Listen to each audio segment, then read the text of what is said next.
Awesome. Very good.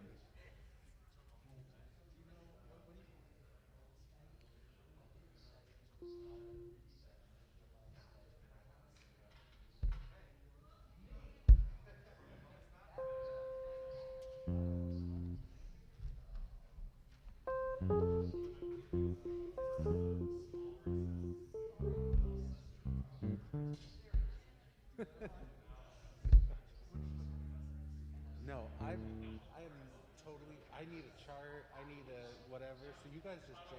I'm good. I'm good. Yeah.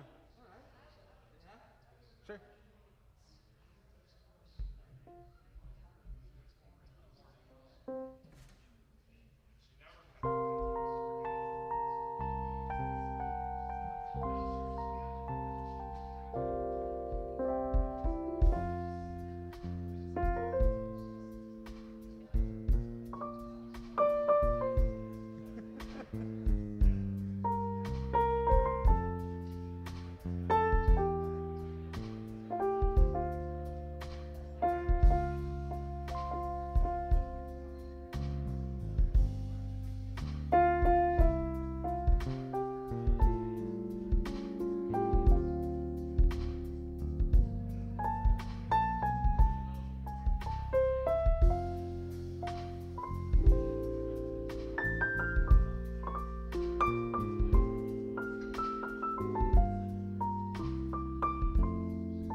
Yeah.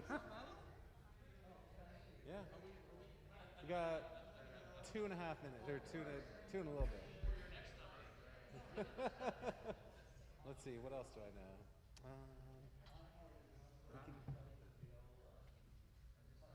We can, any song. Any style. Yeah.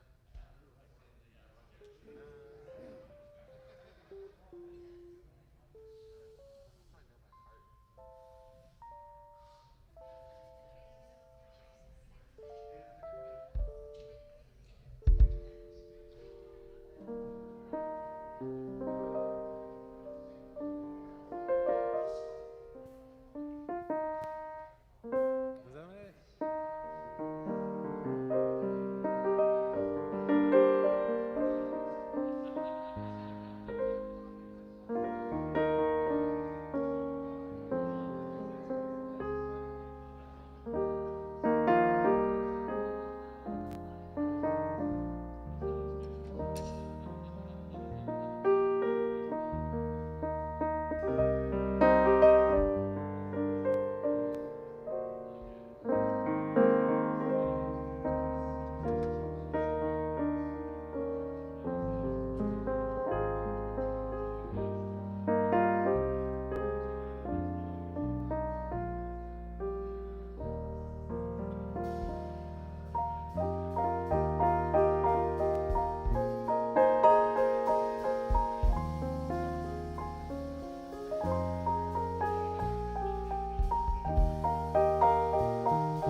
Carl Pantel on keyboards and vocals, Brian Fisher on drums, on drums.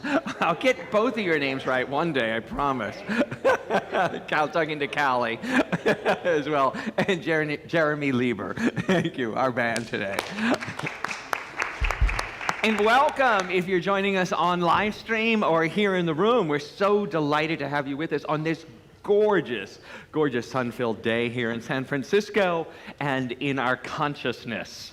So welcome, Anisha Raines. Hi, it's good to see everybody. Anisha is a member of our Board of Trustees and actually the treasurer of our Board of Trustees.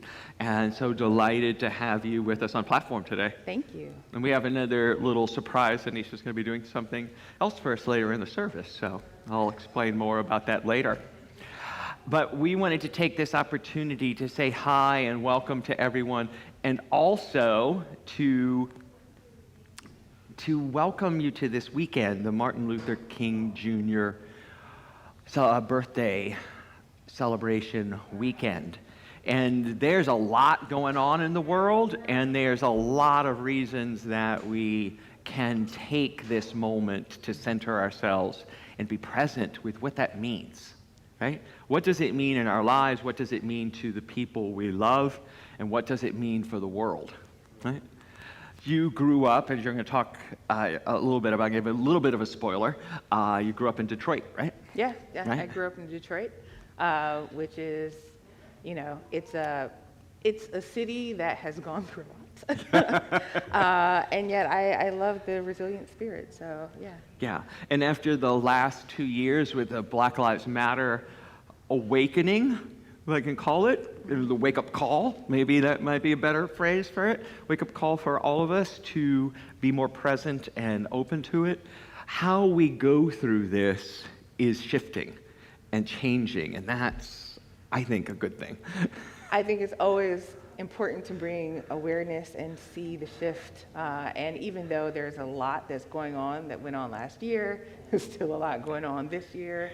And being aware of how you show up for it is so critical. Yeah, and so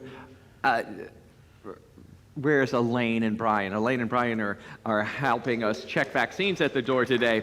We were talking out front about this too, about the changes in Unity, changes in our practice. And Anisha and I were talking about it last night too. We have to change. We can't take in new knowledge and then keep doing things in the same old way. So how we celebrate this holiday, how we interact with it, how we speak about it, all have to shift. Yeah.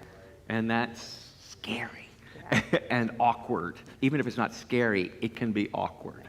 Well, we'll talk a little bit more about it, but I love I'm going to borrow a phrase from Tyler, who said, being at the edge of vulnerability, and then, being willing to be uncomfortable. Because it's not comfortable territory. We've never done it before. Right. If we've never done it before, how could it be comfortable? Yeah. Right. We don't know where we are. So with that, we're going to start with something traditional. We're going to start with something we may know, and it's a quote from Dr. King. Yes. So the quote is, "Our lives begin to end the day we become silent about the things that matter." So when we can take that opportunity to speak up, to say in vulnerability, I don't know how to do this. I don't want to offend, but I want to talk about this.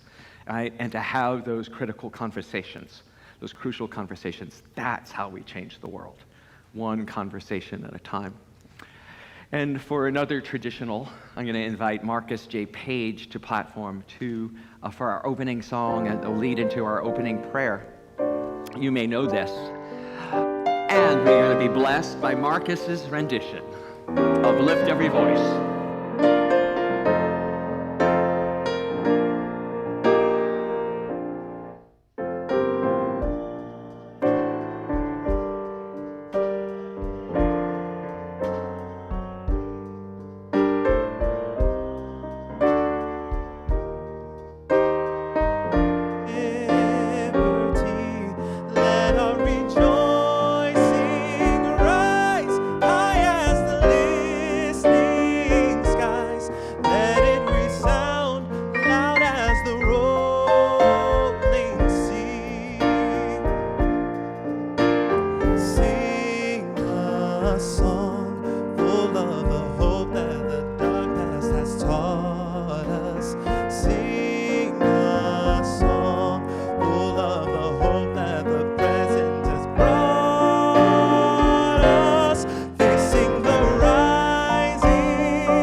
Marcus J. Page. So we take this moment to settle into that march, that prayer, that affirmation that we will keep on keeping on no matter what lies in front of us, so that victory is assured. For whatever lies before us is not as great as what lies within us. And as we step forward with that knowledge, that assurance, that blessing, we know that the very presence of our being on the planet is here by design and on purpose, that we get to add to the good of the world. We get to be the hands, the face, the voice, the expression of divine progress, wholeness, and completeness. So we open ourselves in this moment. We feel the connection to the divine and the connection to each other. We hold this place within ourselves, in this place amongst us, as sacred. For as we move, and as we breathe, and as we speak, the world is created, step by step, action by action, word by word. And so it is, and so we rejoice in it. And together we all say, Amen. Namaste. Tyler. Good morning, good morning. Good to see you all. Thank you for celebrating this weekend, Martin Luther King Jr. Day. And if there is anything on your heart, one of the things we practice here at Unity is affirming prayer, to know the promised land, know the divinity within us, and agree with you, taking that moment to affirm the blossoming of whatever good you are affirming in your life. So there's a variety of ways to do that. You can go to our website and submit a prayer request. You can also join with a prayer chaplain before or after service right here in the sanctuary. Let us know whatever's on your heart so we can agree with you in that good. Also, there's a spiritual connection card. If you did not already receive a Sunday bulletin, just raise your hand and one of the ushers can bring you a Sunday bulletin. And want to draw your attention to the spiritual connection card. Just let us know who you are and how you found out about Unity San Francisco. If you're viewing online, there's a button just below the video or the connection card link in the chat. We're going to return to the connection card a little bit later as we practice together in this way of connecting. Also, if you're a first-time guest, let us know. We'd love to send you a little token of love. And if you're here in the sanctuary, we have a gift for you right up here in the foyer, so just let us know that you're a first-time guest. Now, we're getting ready for our first community song as we sing together, but I want to invite all of you that are joining with us online to go to the Zoom room, click Spiritual Salon, because right after this song, we're going to have a chance to greet each other in a meet and greet. So let's welcome. Before we start that, guys, Yes. I just wanted to add one more thing. Anisha and I got caught up in what we wanted to talk about, and it didn't handle a little bit of business. I wanted to explain to you all. Thank you for wearing your masks. The city of San Francisco is asking that people in a group gathering like this, even though they're all vaccinated, to wear masks. You'll see that we don't wear masks on platform. We will wear masks when we step off platform. And we have all unmasked and singing or speaking have taken rapid tests this morning, and we've all tested negative. That's why we're here. Just this morning. So you know, and just for our comfort and for yours safety, and just wanted to let you know that's what's going on here. Okay, thank you.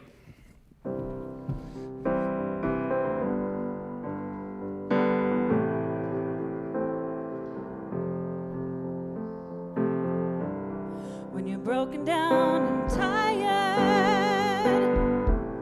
living life on a merry-go-round, and you can't find the fighter,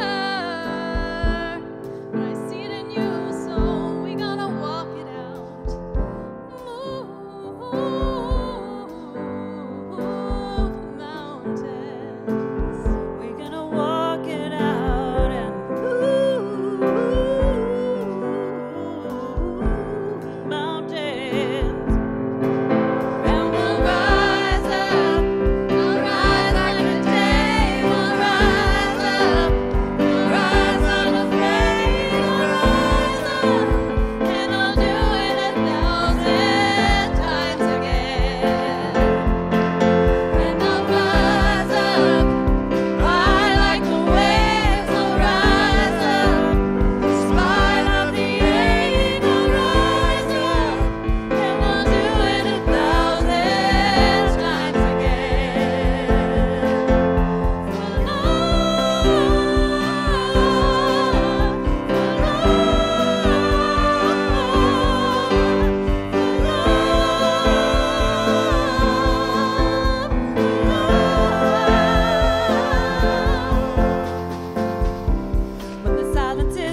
to greet each other with a handshake or an elbow bump or a wave and say hi to everybody online. Happy Sunday, everybody.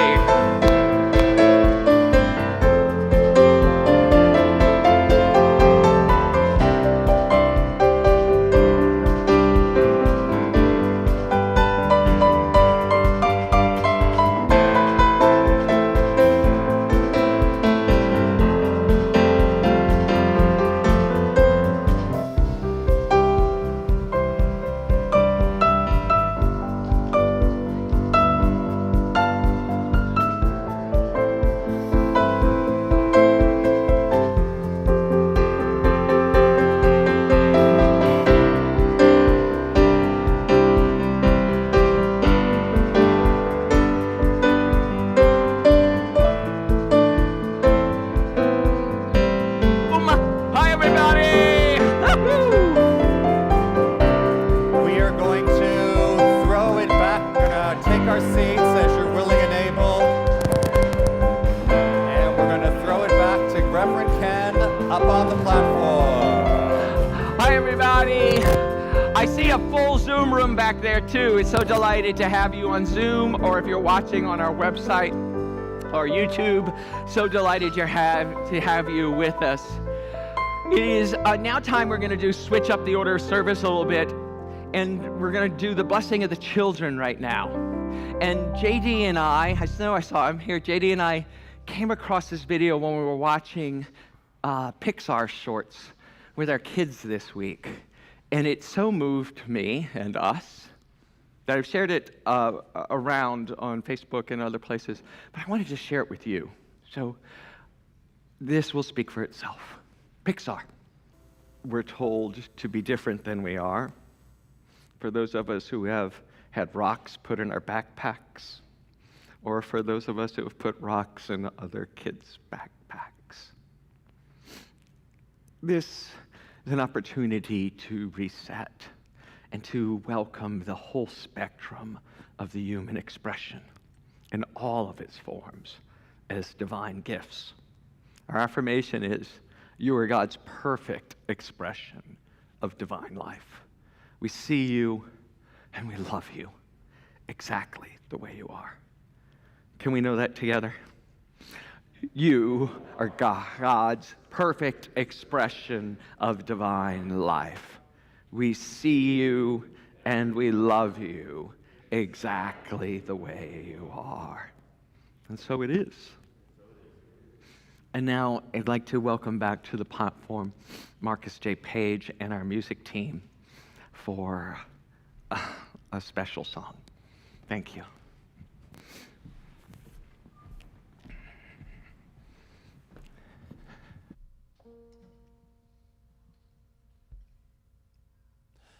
If you hear this message, wherever you stand, I'm calling every woman, I'm calling every man. We're the generation, we can't afford to wait. The future started yesterday, and we're already late. We've been looking for a song to sing, I search for a melody, search for someone to lead. We've been looking for the world to change. If you feel the same, then go on and say, if you're out there, sing along with me. If you're out there, I'm dying to believe that you're out there. Stand up and sing it loud if you're out there. Tomorrow starting now.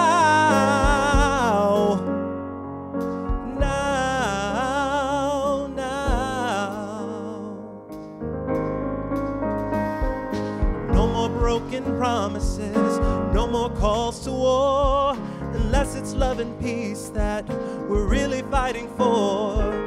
We can destroy hunger, we can conquer hate. Put down your arms and raise your voice, we're joining hands today. Oh, I'm looking for a song to sing. I searched for a leader, but the leader was me. We were looking for the world to change.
calling every man.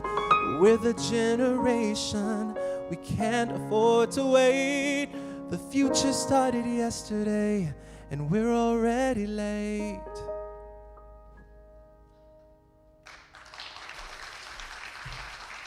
This Page. Marcus J. Page. Woo. Thank you. Thank you, Marcus.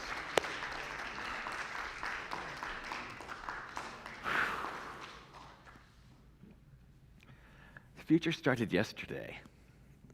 So it's really interesting. If we click to the next slide, it's here Martin Luther King Jr. weekend, and as we talked about at the beginning of service, we're looking for ways to be different, incorporate everything we're learning, becoming aware of, and being able to shift. And one of the things that we thought about and have put together for you here today is a different kind of reflection on Dr. King. And what struck me is that there are people who sit in this community who have been profoundly affected by Dr. King's life and work and by systemic racism. And they were all born after Dr. King was assassinated. And yet the message and the legacy and the work continues and affects them in profound ways. So, we're the generation, Marcus, who is also one of those people who were born after Dr. King walked the earth, is here still living the dream, creating new pathways. And I wanted to hear from those voices. So we have 3 different voices from our community that are here to talk to you today. And the first, at the youngest, and as we know, age has nothing to do with wisdom. Right? Ryan Harvey.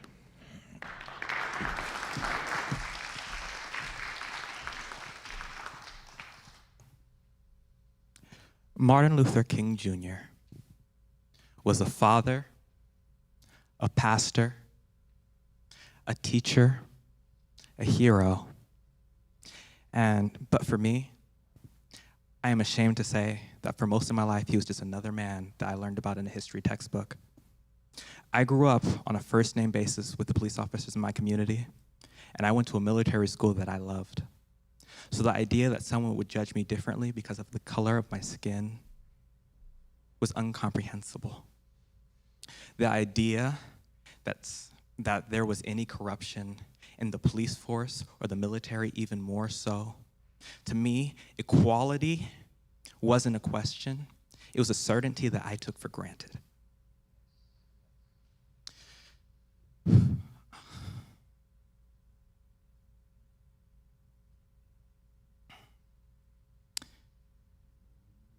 And I was able to be in that blissful ignorance because I was living the dream that he spoke of in front of the Lincoln Memorial.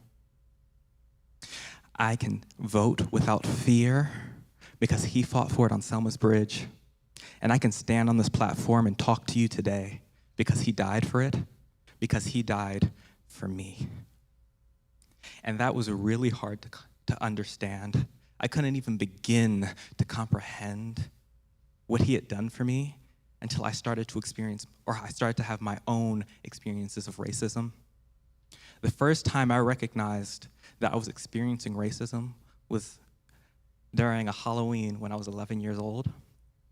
I was walking down the street with my sister and a friend of mine, and we came upon this man who, when he saw us, became so afraid that he picked up his daughter and ran away from us. Racism is fear, and I am tired of feeling its sting. I have watched as people have gazed from behind their blinds as I walk by. I've been terrified as cars have stopped in the middle of the road and followed me as I've gone to my friends' houses. Their fear has been instilled in me. And as I said earlier, I was on a first name basis with the police officers in my neighborhood. And yet when a cop car turned towards me, I flinched away in fear. Because the thought that the next time I go out, I won't come home, that's a real fear. It's real for me, it's real for my family, and it's real for many people around the world. So instead of choosing to be petrified by that fear, I have learned to stand in love. And Martin Luther King often talked of love. There are a few quotes of his that, when put together, I believe, really show how he embodied the principle of love. And the only thing I'm adding to these is the word for, so you can see how easily they flow together. And you can really understand how he was the principle. He was, is, and will forever be the principle of love. He said, "Let no man pull you so low as to hate him. For hate is the only thing that can turn an enemy into a friend. Darkness cannot drive out darkness. Only light can do that. Hate cannot drive out hate. Only love can do that."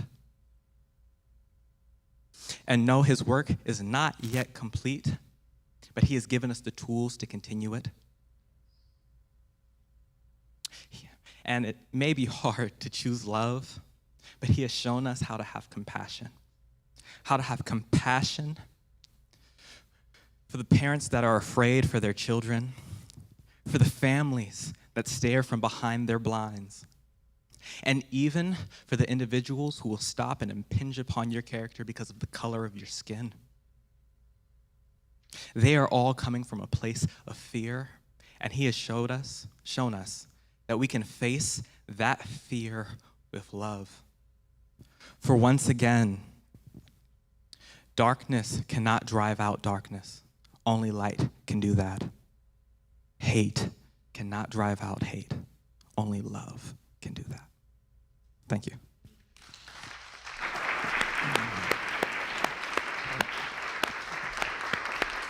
Take Ryan, take your.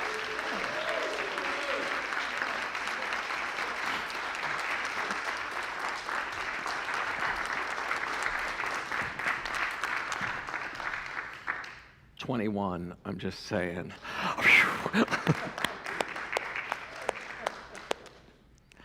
And so our next speaker couldn't be here in person, but I wanted to hear her voice, and she was willing to do this by video.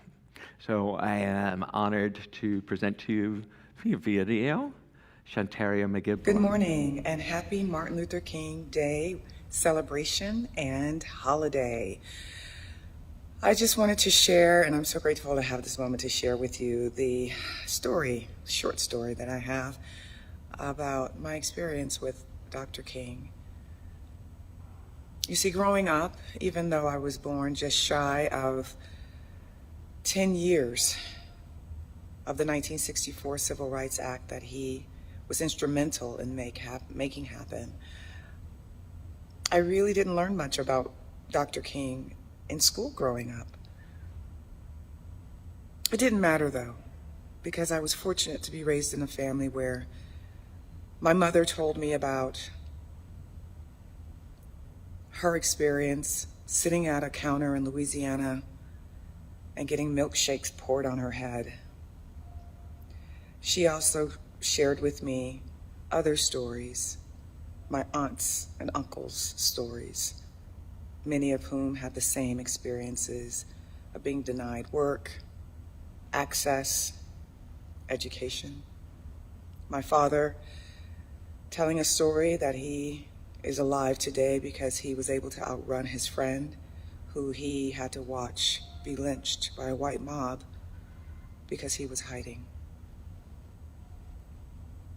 These stories are so tragic and yet so common, so normal in my family. And as a kid, I didn't understand much. I didn't understand why the simple ask of equality would evoke so much anger and hate. but I do know what it did for me. It instilled a sense of resilience in my family, who then passed that down to me generation after generation. It showed me that love can overcome any and everything. And it also taught me that together we can transform the world. So, Martin Luther King means a lot to me, means a lot to my family's history, and his death means more to those who've come after him. Happy Martin Luther King Day, and please continue to transform this world with love and resistance. Thank you, Shantaria.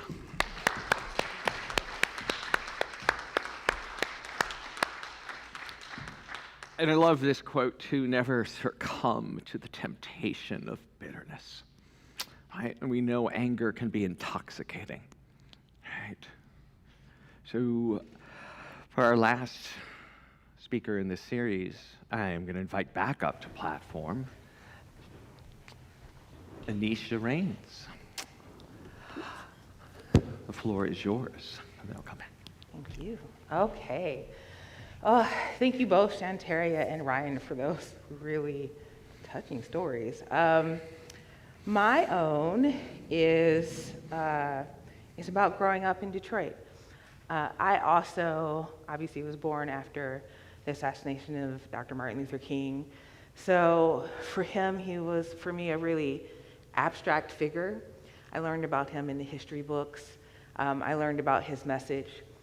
And so really his influence in my life came in a more indirect fashion. For those who don't know or aren't familiar, Detroit is currently changing, but for all of my life previously has been a predominantly black city.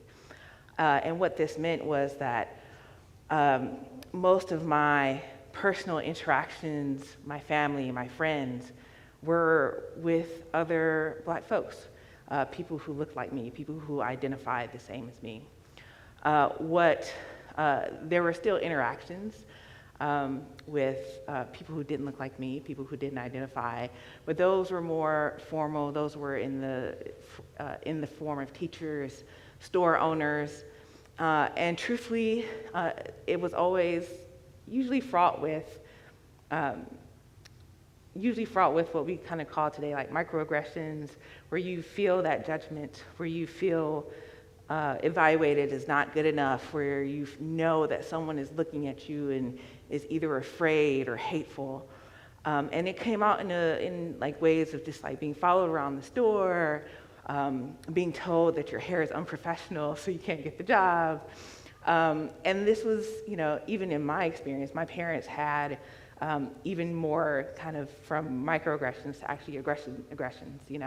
This was during like the Detroit riots.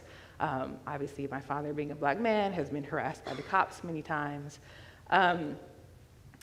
So what this created and can create is that feeling of kind of hurt and bitterness. But what Dr. Martin Luther King's legacy did was touch the lives of people who came into my life to influence me. And so even though I grew up in a Catholic grade school, which is why I'm here now, yep. But in that school, there were people whose lives, whose message Dr. Martin Luther King had influenced. So I remember in particular two people. One was a counselor, Mr. Geist, and his message was one of just pure, pride, pure celebration of who we are as a culture. And so this awareness of my heritage didn't come out of a place of, I'm oppressed. It came out of a place of, this is how beautiful we are. This is how talented we are. This is, we learned about and taught about like principles like Kwanzaa, and learned about, Black inventors. And what that did, I also have another person who came in high school who's similar, Miss Phillips, who very similar. We had just so much joy in learning about, how we showed up in this country that was not rooted in this oppression that we saw and felt, day to day. And what this did was let me ground in a place of joy. It let me ground in a place of celebration of who I am. And so that when I kind of left that arena and moved out into the world, I've kind of traveled the world and now operate mostly in a place of great diversity, and I love it. And it lets me stand firm in that place of joy and celebration of who I am. And not only that, it lets me interact with people knowing that we come from the same space. It lets me come from a place not of hurt, but of compassion. And it lets me show up and join with other folks who may not look like me, but are the same as me, and I am the same as them, to do the work that needs to be done to continue to grow this vision. So that's how Dr. Martin Luther King has indirectly, and I'll stop saying indirectly because it would fairly directly influence my life. And I would love to bring Reverend Ken up to kind of continue the discussion. Anisha Rain. And what I've asked, yes, acknowledge that. Oh, thank you. Hey, God.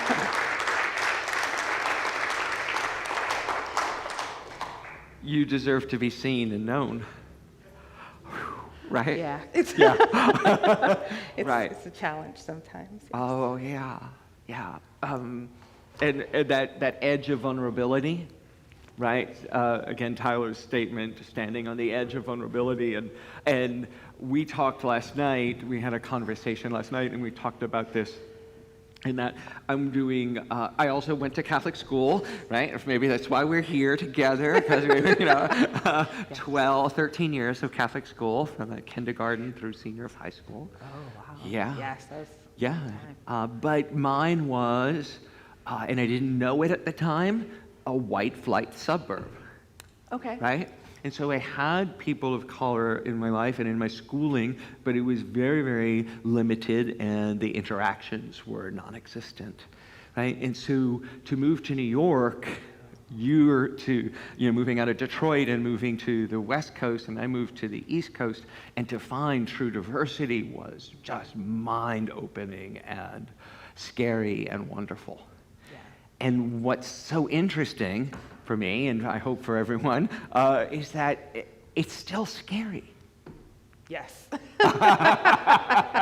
Right? It's still scary. There are places where it's more comfortable, like the parts where it's easy, because I have tons of friends and very diverse friends. And in the parts that are easy, that are wonderful, you share the same interests, you share the same goals, you just have fun together.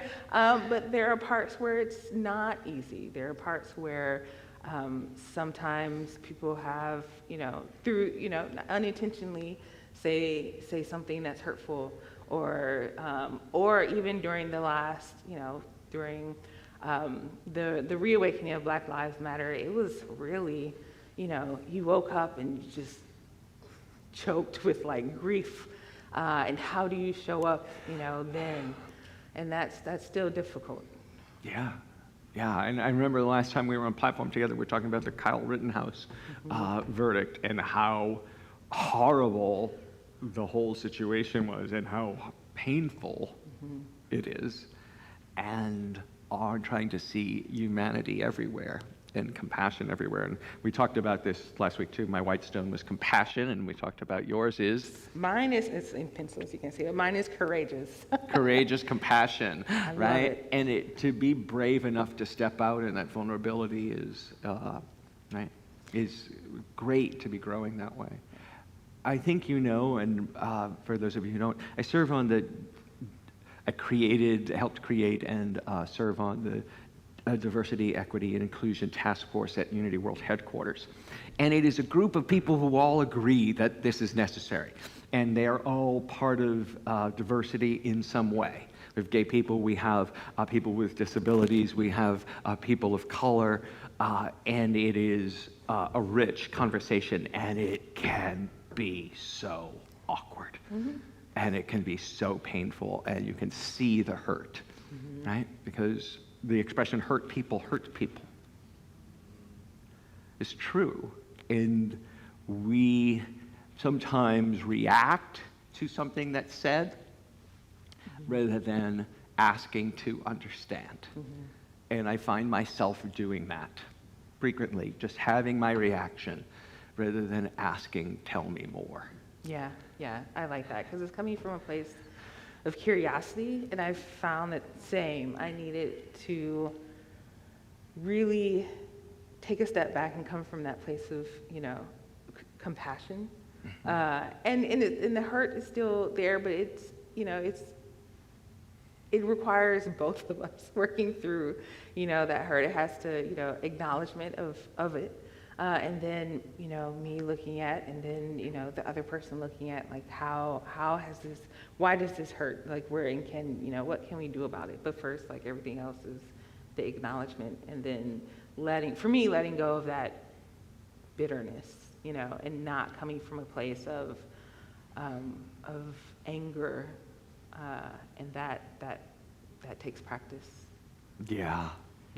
And what's so wonderful, I can look at it now in retrospect, I had this naivete when we started a diversity, equity, inclusion group filled with diverse people that we would all get in there and agree. Right? But the group is called diversity, right? That's the first word of it. So there is a diversity of opinion about how we should handle or how we should respond to anything anyway. And so that opening of, this is just a place to heal it, to practice healing it with people who love each other and can be angry with each other at the same time, right? And understanding that that's necessary for global healing, that we must join those kind of groups where we can have these really difficult conversations, where I can ask, how was it growing up as a black girl being taught by white people in a Catholic school, right? Right? Yeah. It's funny how you normalize things, but it definitely, you, especially as kids, you internalize a lot of that judgment that you feel, and you don't understand where it's coming from. But the nuns were mean. They were very mean, and they were very... They were mean to me too. So. Yeah. Okay, I guess that is a universal experience. But for different reasons. Yeah. It's, but that being said, you find opportunity for joy. You find opportunity for, and I will be transparent, I never found opportunity for joy with the nuns. But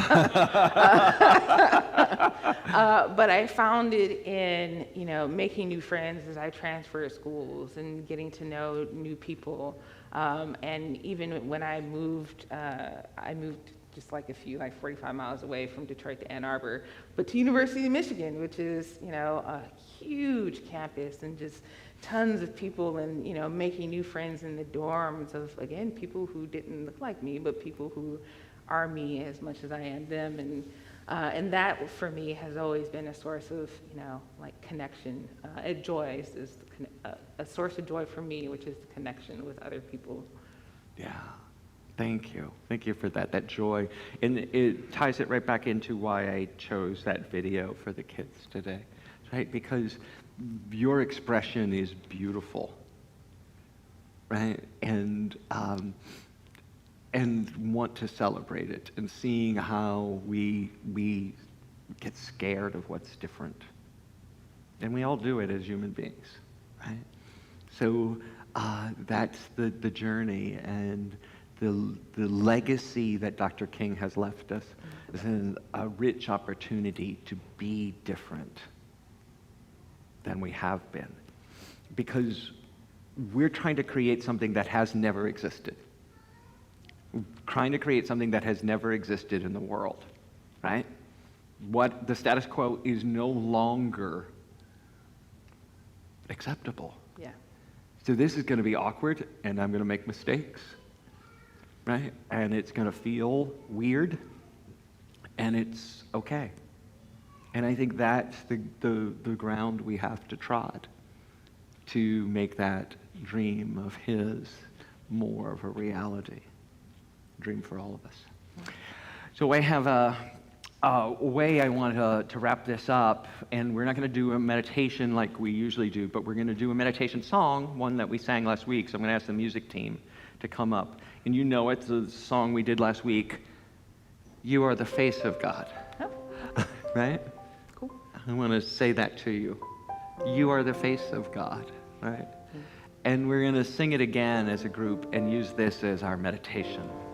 Thank you, Anisha. Thank You can join us if you want. You are the face of God. I hold you in my heart. You are a part of me. You are the face of God. You are the face of God. I hold you in my heart. You are a part of me. You are the face of God. You are the face of God. I hold you in my heart. You are a part of me. You are the face of God. You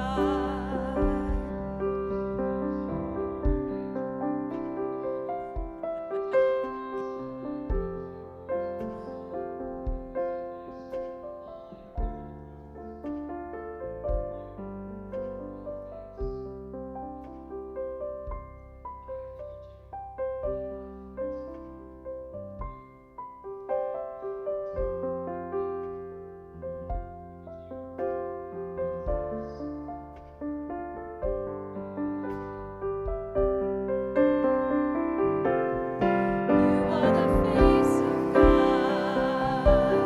I hold you in my heart. You are a part of me.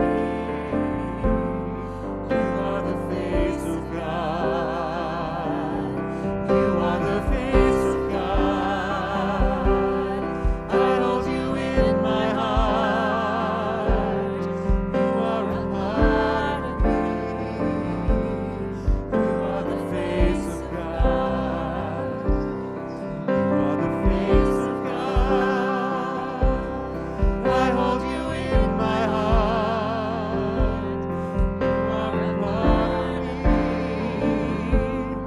You are the face of God. You are the face of God. I hold you in my heart. You are a part of me. You are the face of God. Last time to someone else. You are the face of God. I hold you in my heart. You are a part of me. You are the face of God. Ask the band to cut out.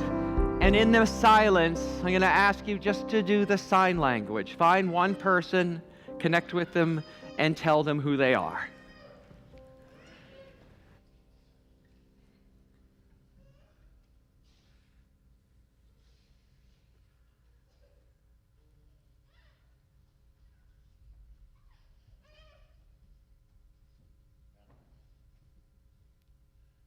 With music. You are the face of God. I hold you in my heart. You are a part of me. You are the face of God. You are the face of God. I hold you in my heart. You are a part of me.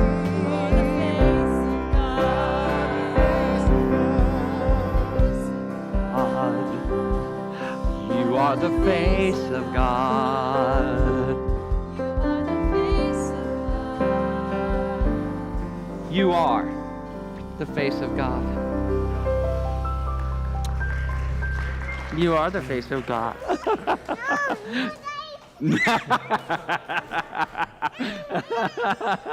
We love you exactly the way you are.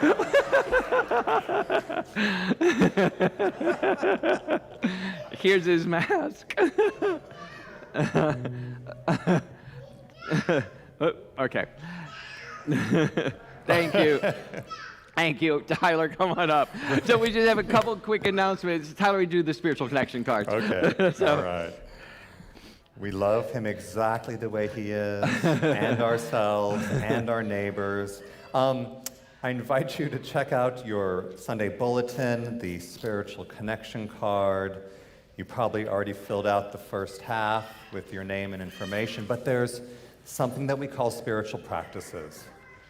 So we look at these and we contemplate each Sunday, taking a moment of inspiration and of sharing and of singing. And then I say, where can I commit?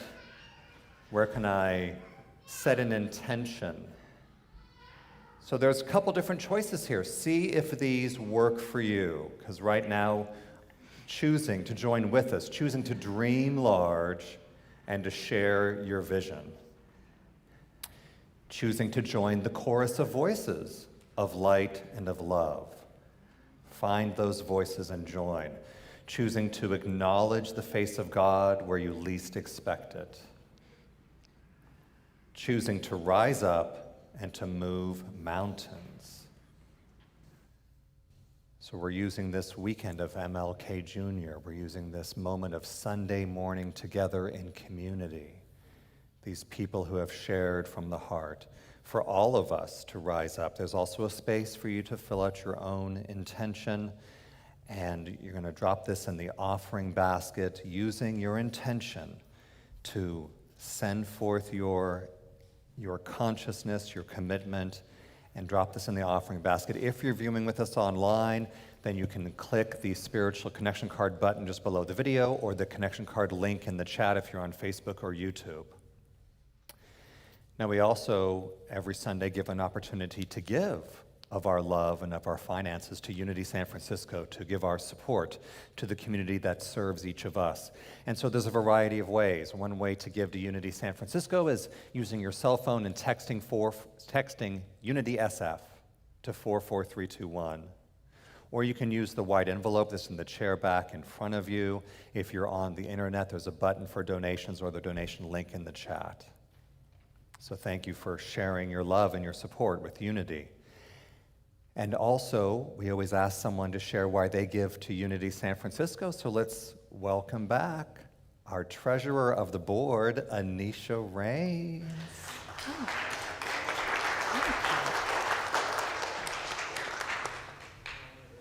Hello again. Yes. Well, I thought why I would share why I give today, right in line with what we've been talking about in terms of vulnerability, courageousness, and actually growth. I want to say that I find myself doing things that I never thought I would do, just because I never really imagined I would come up on a stage and talk about race and my experience as a Black woman, because there is a lot of emotion and hurt around there. But this is such a place of love and acceptance and joy that it makes it easy to try new things that you never thought you would do. And that's why I keep showing up. I keep getting up on stage. I keep giving of my time as a board member and as a prayer chaplain, because I think that, my belief is that we're all here in this life to grow and to be on that edge of discomfort and to lean into, to growing so that we are influencing, the world for the better. And this is such a safe space to do it that I want Unity San Francisco to continue to thrive. So that is why I give of my time, my talent, and my treasure. And I love doing so, and I'm very happy to be a part of it. Ah, yes, yes. So with that, I will say the affirmation: I give with abundant love and joy. As I give, I receive. Say that with me. I give with abundant love and joy. As I give, I receive. And so it is. Amen. Thank you, Anisha, again.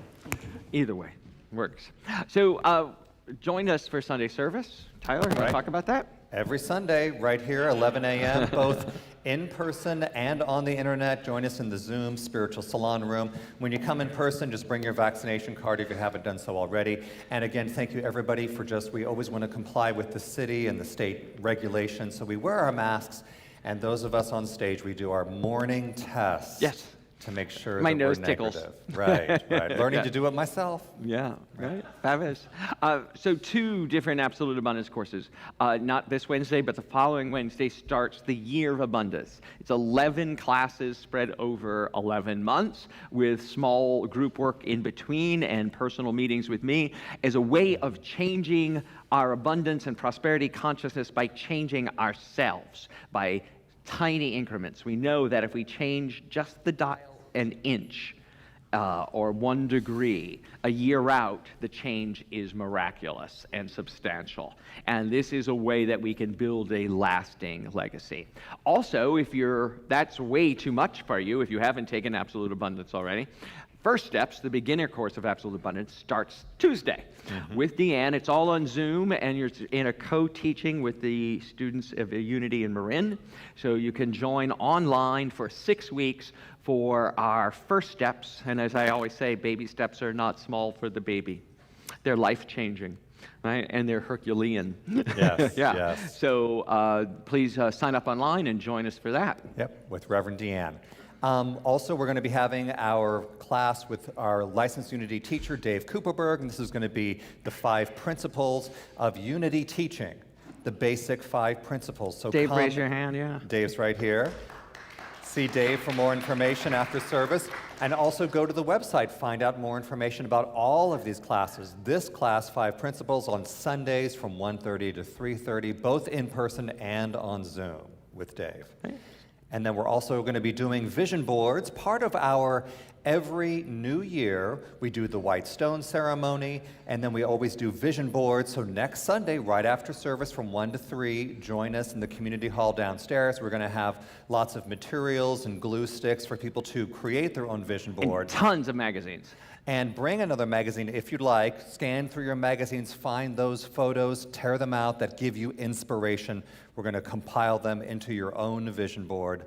So next Sunday, the 23rd, not the 32nd. The 23rd, right? Next Sunday. January 32nd. Woo! Right. That's a date. We are not creating a new calendar. But it's next Sunday right after service. Yep. Join us. If you have never been to Unity Village, you should. Unity Village is an amazing space where I got to go to seminary. They're having a retreat in April based on the Enneagram. It's all right, he can come up. Here he comes. You want to come with Daddy? Yay! Joshua, you want to come to Unity Village with us? Yeah. So we're going to go to Unity Village. There's going to be a retreat going on. I'm going to go, and I'm looking for if there's a group that want to come from here to join with other Unity members and teachers and learn about the Enneagram. You can stay here. There we go. Thank you. So ask me for more information. Check it out on the web. Check out what's going to go on. It's going to be yoga, hiking trails, great food, classes, and great people.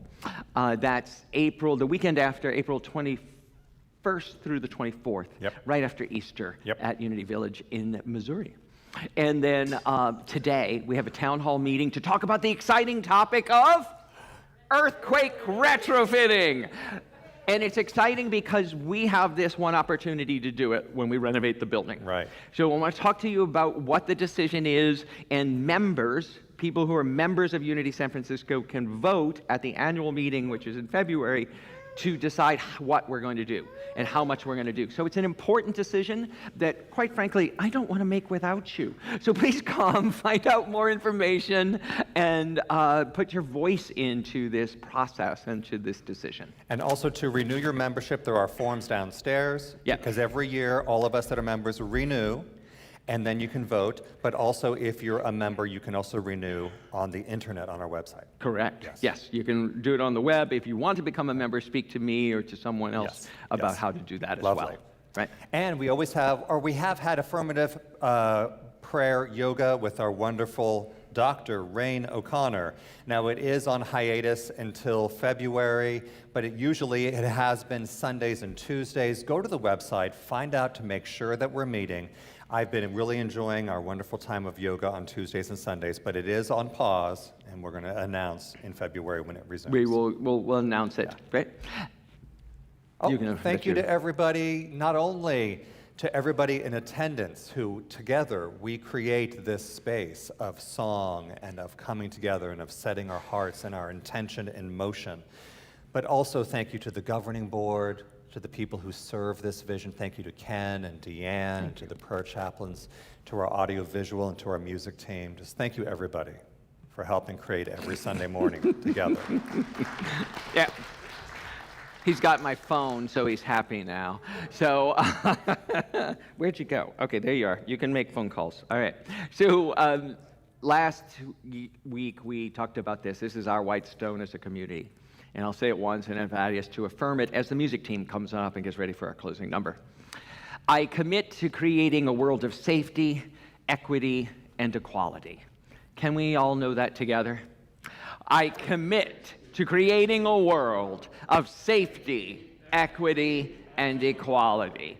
And now for their first time singing this, I give you Carl and Callie and Cleo and Tyler, the 1C, we got to change your name to Kyler.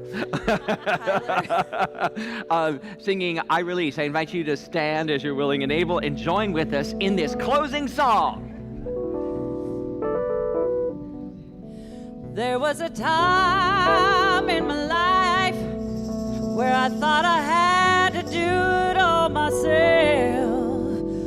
I didn't know the grace of God was sufficient. I didn't know the love of God was at hand. But now I can say, if you are discouraged, struggling through to make it through another day, you gotta let it go, let it all go. And this is what I had to say. I release, I let it go. I let the Spirit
You did it!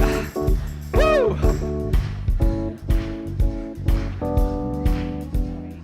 Oh, yes. Did we announce it? At the beginning, did we?